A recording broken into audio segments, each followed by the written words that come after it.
Halo semuanya, Alur 2D di sini dan ini alur cerita Busted Drug Lord. Animasi Cina ini bercerita tentang putra Raja Iblis bernama Yurenji yang bersekolah di Akademi Pahlawan untuk membangkitkan klan Iblis yang sudah dikalahkan. Karena Akademi tak bisa menerima keturunan Iblis, Yurenji tidak bisa masuk dengan cara biasa. Dia harus menyamar dan menyembunyikan identitasnya supaya diterima di Akademi itu. Semuanya berawal ketika klan iblis semakin kuat dan membahayakan dunia manusia. Setiap klan besar memutuskan untuk bersatu dan menjatuhkan klan iblis. Raja Iblis sama sekali tidak takut dengan mereka. Meskipun sebagian pasukannya sudah dikalahkan, dia masih berani menghadapi mereka meski harus melawannya sendirian. Dalam pertempuran itu, Raja Iblis mengalami kekalahan. Dia sudah tidak lagi punya kekuasaan dan tiba-tiba berubah menjadi seekor ikan. 13 tahun kemudian, anak dari Raja Iblis bernama Yurenji tumbuh jadi anak remaja. Dia telah menjalani masa mudanya dengan menyembunyikan identitas aslinya. Raja Iblis tidak ingin membiarkan klannya akan musnah. Oleh karena itu, dia memutuskan untuk mengirim anaknya belajar di Akademi Pahlawan. Apabila Yurenji mendapatkan sertifikat kebajikan, dia akan diberi tahta dan klan Iblis akan bangkit seperti semula. Makanya, hal ini menjadi tanggung jawab besar yang pernah dia terima. Dengan ditemani oleh pamannya, Yurenji pun langsung pergi untuk masuk ke akademi tersebut. Yurenji dan pamannya sudah sampai di depan akademi. Sejak dulu, akademi itu merupakan tempat berlatih untuk melawan pengikut iblis. Setelah klan iblis sudah dihancurkan, mereka mengubah tempat itu menjadi akademi terbuka. Meskipun terbuka, tapi tidak semua orang diperbolehkan untuk bergabung. Jika ada yang ketahuan sebagai pengikut iblis, mereka akan ditolak masuk kemudian dihukum langsung di tempat. Makanya, mereka memperingatkan kepada para pengikut iblis untuk tidak mengambil resiko. Sebagai pasukan iblis yang ahli menyamar, Paman Li tidak takut dengan peringatan tersebut. Namun, dikarenakan keamanannya semakin ketat, maka ada banyak orang yang tertangkap setelah dicurigai sebagai iblis. Bahkan, kabar mengenai kedatangan putra Raja Iblis juga kini sudah terbongkar. Situasi seperti ini membuat Yurenji sangat panik. Tapi dengan menyamar sebagai perempuan, maka Yurenji diperbolehkan masuk ke dalam akademi tersebut. Yurenji berhasil masuk ke akademi, tapi tak lama setelah itu, seorang perempuan bernama Ye Mingzu mengetahui penyamarannya. Yurenji hanya bisa pasrah saat penyamarannya sudah terbongkar, tapi nyatanya hanya identitas pamannya saja yang sudah terbongkar. Dia dianggap sebagai pengikut iblis yang sedang menindas anak cewek, sedangkan Yurenji dianggap sebagai orang yang menjadi korbannya. Ye Mingzu segera menyerang Paman Li dengan memakai teknik tombaknya, sedangkan Paman Li meladeninya dengan kemampuan berpedang. Teknik yang digunakan pengikut iblis sangatlah kuat. Dia sudah membuat lawannya terpojok meski belum menunjukkan kekuatan penuhnya. Ketika Ye Mingzu akan mengeluarkan jurus pamungkasnya, tiba-tiba datang seorang cowok mengacaukan pertarungan itu. Meskipun cowok itu berniat untuk membantunya, tapi karena perbuatannya itu, Ye Mingzu sangat kesal karena membuat targetnya kabur. Menurut Yurenji, menjadi murid baru di Akademi Pahlawan itu tidaklah mudah. Berkali-kali identitasnya hampir ketahuan karena informasi tentang dirinya sudah tersebar luas. Mereka belum menyadarinya karena dia menyamar menjadi perempuan. Dalam upacara pembukaan, Ye Mingzu menjadi perwakilan sebagai murid teladan. Dia mendapatkan tugas mendampingi kepala sekolah saat memberikan kata sambutan. Awalnya, Yurenji sangat antusias, tapi tak lama setelahnya, dia langsung ketakutan.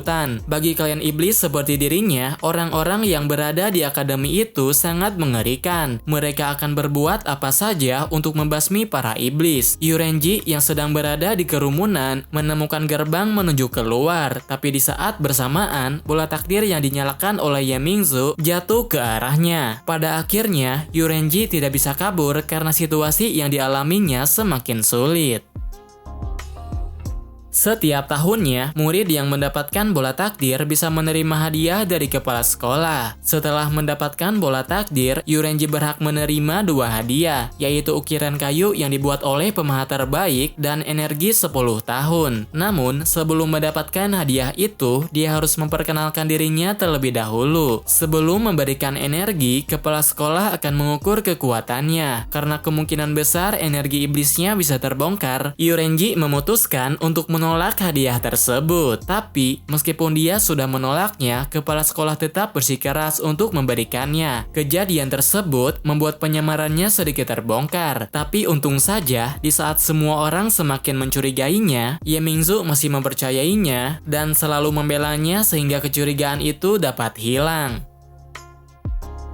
Setelah upacara pembukaan selesai, setiap murid menjalankan ujian untuk menentukan kelas masing-masing. Seorang pria bernama Akyang merupakan orang yang bertugas dalam ujian tersebut. Akyang menyuruh satu persatu murid memperkenalkan dirinya masing-masing, lalu dilanjutkan dengan uji ketahanan fisik dengan berkeliling 50 putaran. Akyang tidak menyukai anak liar seperti Yurenji, makanya dia disuruh untuk berlari sebanyak 100 putaran. Setelah mendapatkan energi dari kepala sekolah, Yurenji memiliki ketahanan fisik di atas rata-rata. Dia juga memiliki bakat yang cukup sehingga dapat menyelesaikan ujian yang diberikan. Akyang sudah tidak tahan lagi dengan semua itu. Makanya, dia tidak meluluskan Yurenji dalam ujian tersebut. Ye Mingzu tak bisa menerima keputusan tersebut, tapi dia ragu untuk melawannya karena bagaimanapun juga Akyang merupakan ketua penguji.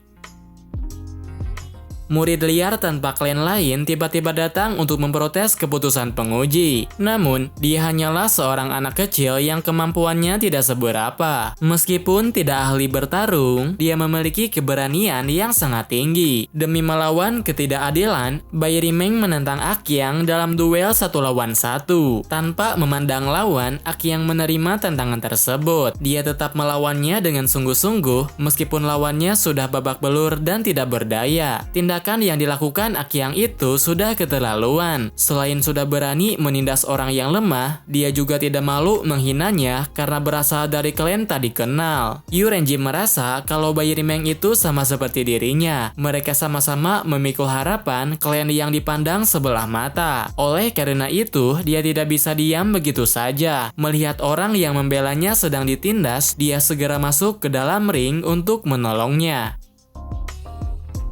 Ketika Yurenji berhadapan dengan Akyang, mereka sama-sama mengeluarkan aura yang sangat kuat. Akan tetapi, Yurenji hanya bisa menghindar agar teknik bela dirinya tidak terbongkar. Yurenji hanya bisa memakai seni bela diri yang dimiliki oleh klan iblis. Makanya, dia tidak bisa menggunakannya secara sembarangan. Ayahnya pernah melarang untuk tidak memakai seni bela dirinya. Alasannya karena kemampuannya itu benar-benar sangat kuat. Sejak masih kecil, secara diam-diam dia dilatih oleh paman dan bibinya. Bahkan ketika akhir kehancuran klan iblis, semua orang memindahkan kekuatannya agar tidak dirampas oleh pihak musuh. Saat ini, Yurenji memperoleh semua teknik dan jurus rahasia milik klan iblis. Makanya, dia hanya bisa menampar lawannya ketika keadaannya sedang terdesak. Ternyata, dengan menamparnya saja sudah cukup untuk membuat musuhnya terpental.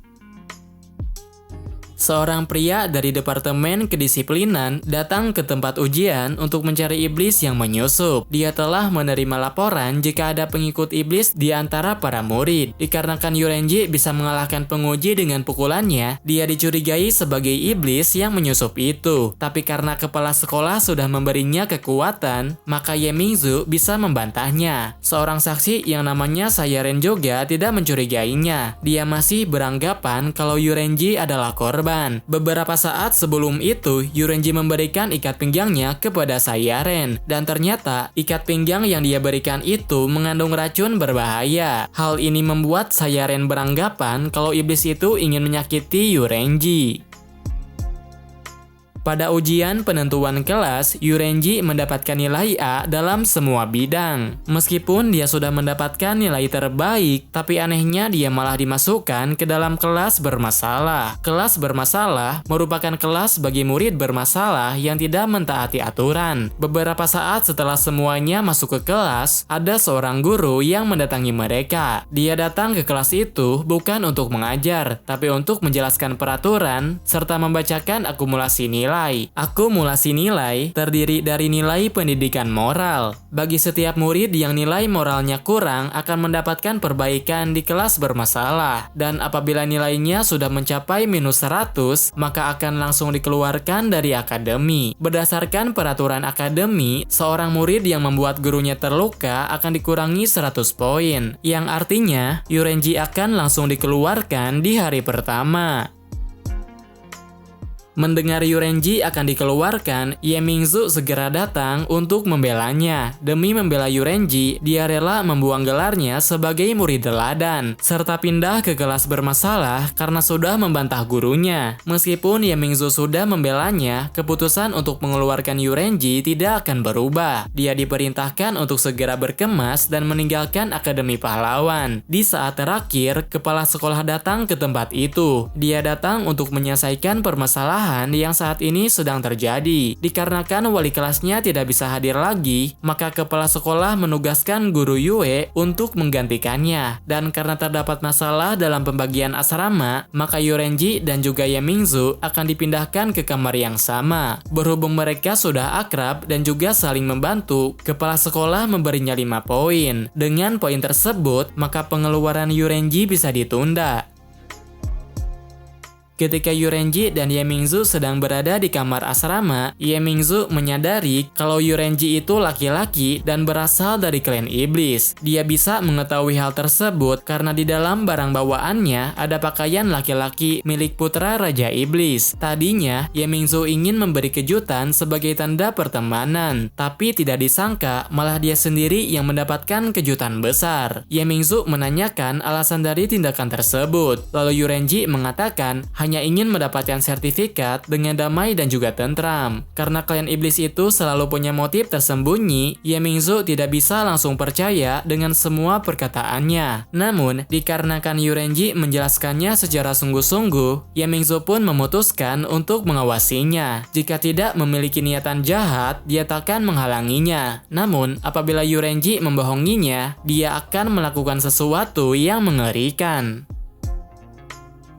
Mengingat kejadian sebelumnya sangat memalukan, Ye Mingzu meminta Yurenji untuk terus menyamar jadi perempuan. Meski begitu, Ye Mingzu masih tetap mewaspadainya. Di saat mereka berdua istirahat, dia menggunakan tombak miliknya untuk dijadikan sebagai pembatas. Dengan demikian, maka Ye Mingzu bisa tidur dengan nyenyak. Sedangkan Yurenji tidak bisa tidur semalaman karena Ye Mingzu selalu mengigau sepanjang malam. Keesokan harinya, semua murid berkumpul di tempat terbuka. Lalu setelah semuanya sudah berkumpul, Guru Yue tiba-tiba datang melalui udara. Suasana hati Guru Yue saat ini sedang tidak baik. Dia masih merasa kesal karena harus mengajarkan murid bermasalah. Saat ini, dia akan menguji kemampuan muridnya. Setiap murid akan bertarung 1 lawan 1 dalam arena yang telah disiapkan. Sedangkan untuk murid kuat seperti Yurenji akan melawan gurunya sendiri. Dalam ujian kemampuan murid, Ye Mingzu sangat khawatir dengan Yurenji, karena jika dia menunjukkan kekuatannya, maka Guru Yue bisa membongkar identitasnya sebagai klan iblis. Bagi murid biasa, ini adalah pertarungan persahabatan, di mana yang kalah akan dikurangi 5 poin untuk diberikan kepada yang menang. Yurenji yang poin moralnya hanya tersisa 5, tentu saja akan dikeluarkan jika mengalami kekalahan. Satu persatu murid mulai bertarung dengan serius. Meskipun penampilan mereka sangat bermasalah, tapi uji kemampuan itu dapat berjalan dengan semestinya. Selanjutnya adalah pertarungan antara Yurenji melawan Guru Yue. Sejak awal pertarungan, Guru Yue memojokkannya dengan kekuatan energi yang sangat besar. Dengan memakai energi pemberian dari kepala sekolah, Yurenji dapat menangkis setiap serangan. Hal ini malah membuat Guru Yue semakin terprovokasi.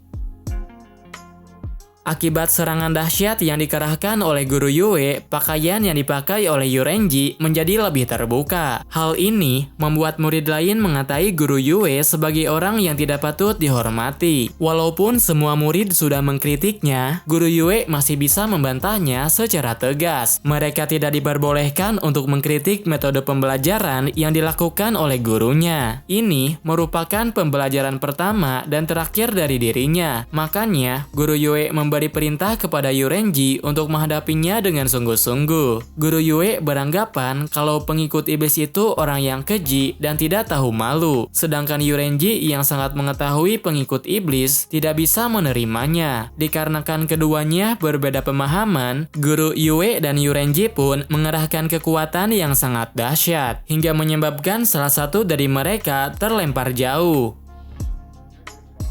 Di akhir pertempuran, pakaian yang digunakan oleh Yurenji benar-benar hancur total. Identitas aslinya sebagai laki-laki hampir saja terbongkar. Rahasianya masih tetap aman berkat Paman Li yang segera datang untuk memberikan pakaian baru. Saat Yurenji memakai pakaian baru, pandangan semua orang tertuju kepadanya. Pakaian baru yang dipakai oleh Yurenji memikat hati teman-temannya. Beberapa saat kemudian, Paman Li muncul di hadapan mereka. Kali ini dia menyamar jadi pengurus asrama tanpa ketahuan. Dikarenakan Guru Yue sudah menindas murid perempuan, Paman Li memberinya pelajaran dengan pukulan yang cukup keras. Dengan demikian, Guru Yue mengakui kekalahannya meskipun enggan melakukannya. Kejadian saat ini membuat Guru Yue semakin membencinya. Walau begitu, dia sudah tidak lagi punya niatan untuk mengeluarkannya dari akademi. Meskipun Guru Yue sudah tidak lagi mengincar Yurenji, tapi dia tetap terancam akan dikeluarkan. Alasannya karena kepala sekolah baru saja membuat peraturan yang akan mengeluarkan muridnya jika poin minusnya lebih dari 30. Saat ini, Yurenji memiliki poin minus sebanyak 90. Makanya, dia harus berjuang keras supaya tidak dikeluarkan. Di saat yang sama, mereka kedatangan murid baru di kelas bermasalah. Dia adalah murid cewek yang bernama Tangtang.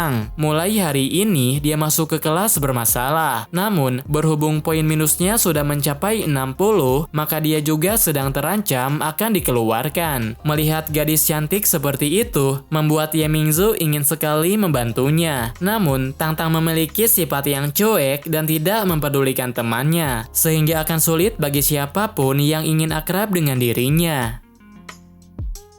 Ketika Tangtang dan Yurenji meminta tugas, Guru Yue memberinya tugas yang bisa mengurangi poin minusnya. Tapi tugas itu tampak sulit untuk dilakukan karena harus melibatkan kerjasama kelompok. Terlebih lagi, keadaan di kelas mereka sedang tidak baik-baik saja karena hampir semua murid mencurigai Tangtang sebagai pengikut iblis. Apabila Tangtang berasal dari pengikut iblis, maka Yurenji pasti mengetahuinya. Namun, sejak masih kecil dia tidak pernah melihatnya. Menurut pengakuan dari salah satu murid, pemimpin klan Tang diam-diam memiliki hubungan dengan iblis. Walau begitu, Yurenji tetap membelanya karena bukan berarti Tangtang adalah orang jahat. Mengesampingkan hal tersebut, semua murid mulai menjalankan tugas berkelompok. Dalam tugas tersebut, mereka diperintahkan untuk memanen padi sebelum matahari terbenam.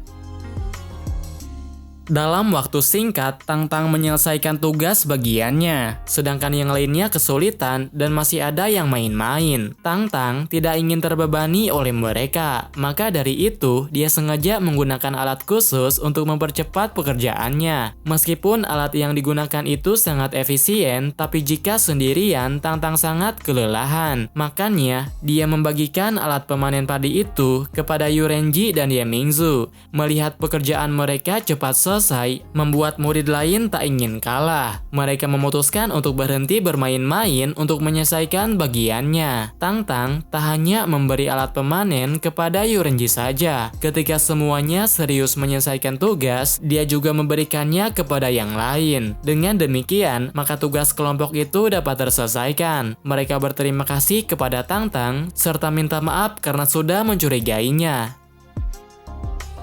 Tugas yang harus mereka kerjakan selanjutnya adalah membersihkan kamar mandi. Tugas yang diberikan itu membuat Yurenji ketakutan. Dia sangat khawatir jika rahasianya akan terbongkar. Yemingzu dan yang lainnya mulai membersihkan kamar mandi. Yurenji sedikit lega karena ternyata dia tidak perlu melepaskan pakaian. Kemudian, hal yang paling dikhawatirkan oleh dirinya benar-benar terjadi. Di saat mereka selesai membersihkan kamar mandi, ada murid cewek yang mengisi air ke dalam bak. Kemudian mereka memakainya untuk mandi bersama-sama. Semua murid cewek menikmatinya, sedangkan Yurenji sangat takut jika identitasnya akan terbongkar. Kemudian terjadi suatu keributan di tempat sebelah. Pada akhirnya, rahasia dia tetap aman karena di area cowok sedang terjadi keributan. Di saat semuanya pergi ke tempat pemandian cowok, secara tidak sengaja, Yurenji melihat banyak luka di tubuhnya Tangtang. Kemudian mereka segera pergi ke kamar mandi cowok untuk memeriksa keadaan di sana. Ternyata, keributan yang terjadi di tempat itu disebabkan oleh seseorang yang menyebut dirinya Tuan Muda. Dia mengusir anak cowok dari kelas bermasalah karena ingin memakai tempat itu sendirian. Ketika Yurenji dan Tangtang sampai di tempat itu, Tangtang langsung diperlakukan buruk oleh mereka. Tangtang tak berani melawannya karena dia merupakan seorang pelayan yang melayani keluarganya. Kekerasan di lingkungan akademi itu sudah melanggar peraturan. Karena Tangtang tak bisa melawan, Tuan Muda melimpahkan kesalahannya kepada Tangtang. Sebagai teman sekelasnya, para murid dari kelas bermasalah mengajukan tanding persahabatan. Dikarenakan Yurenji saja yang terlihat lemah, maka dia dipilih sebagai lawannya. Dalam pertandingan persahabatan, Tuan Muda tak berani menghadapinya sendirian. Dia menyuruh Tangtang untuk bertarung, sedangkan dia menonton dari belakang. Dalam pertarungan persahabatan, setiap siswa harus mengerahkan kekuatan penuhnya. Jika tidak, maka pertarungan itu akan sia-sia. Guru Yue yang menjadi saksi pertarungan tersebut akan memberikan 10 poin kepada yang menang. Sedangkan bagi mereka yang kalah akan dikurangi 10 poin. Namun, karena pertarungan kali ini dilakukan di tempat umum, Yurenji tak diperbolehkan menggunakan energi besar. Sedangkan Tangtang langsung mengerahkan kekuatan penuhnya. Dengan mengendalikan senjata di waktu yang bersamaan, Tangtang berhasil membuat musuhnya kerepotan. Sementara Yurenji ragu-ragu untuk melawannya dan merasa kasihan kepada Tangtang yang sejak awal kondisi tubuhnya sedang terluka. Di saat Yurenji membatalkan serangannya, Tangtang memilih untuk mengalah dan pura-pura kalah. Dengan ini, maka Yurenji mendapatkan 10 poin dari pertandingan itu. Tuan Muda merasa tidak terima dengan kekalahannya. Makanya, dia berusaha memojokkan Yurenji dengan menuduhnya sebagai klan iblis. Kejadian ini sempat memicu perdebatan yang tidak berguna. Dengan memakai peninggalan iblis sebagai bukti, Tuan Muda berspekulasi bahwa Yurenji punya hubungan dengan keluarga Tangtang. Guru Yue mengatakan kalau semua itu omong kosong. Tuan Muda dimarahi habis-habisan karena berani membawa barang peninggalan dari pengikut iblis. Selain itu, setiap murid sudah melewati pemeriksaan oleh kepala sekolah. Makanya, jika ada murid yang melakukan tuduhan palsu lagi, akan diberi hukuman berat.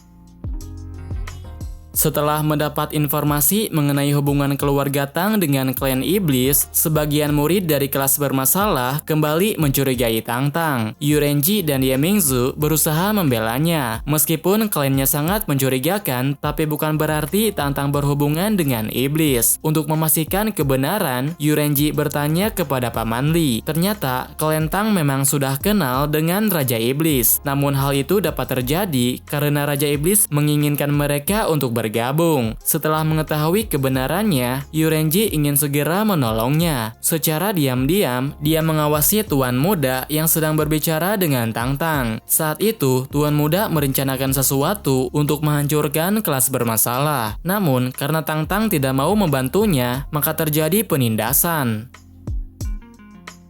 Demi menyelamatkan temannya yang sedang ditindas, Yurenji segera datang dengan mengerahkan kekuatan iblisnya. Satu kali serangan saja sudah cukup untuk melumpuhkan orang seperti itu. Dengan mengatakan kalau dia adalah putra Raja Iblis, Yurenji membuat tuan muda merasa sangat ketakutan. Namun, yang terjadi dengan Tang-Tang malah sebaliknya. Setelah mengetahui kalau dia adalah pengikut iblis, dia langsung mengejarnya untuk balas dendam. Tang-Tang sangat membenci iblis, makanya dia tetap berusaha menyerang meskipun kekuatannya tidak seimbang. Kejadian ini menarik perhatian seluruh siswa, bahkan guru Yue dan kepala sekolah juga terlibat untuk menghentikannya. Semua ini merupakan rencana yang telah disusun oleh Yurenji. Dia sengaja membuat dirinya seakan dikalahkan supaya tidak ada lagi yang mencurigai Tang-Tang.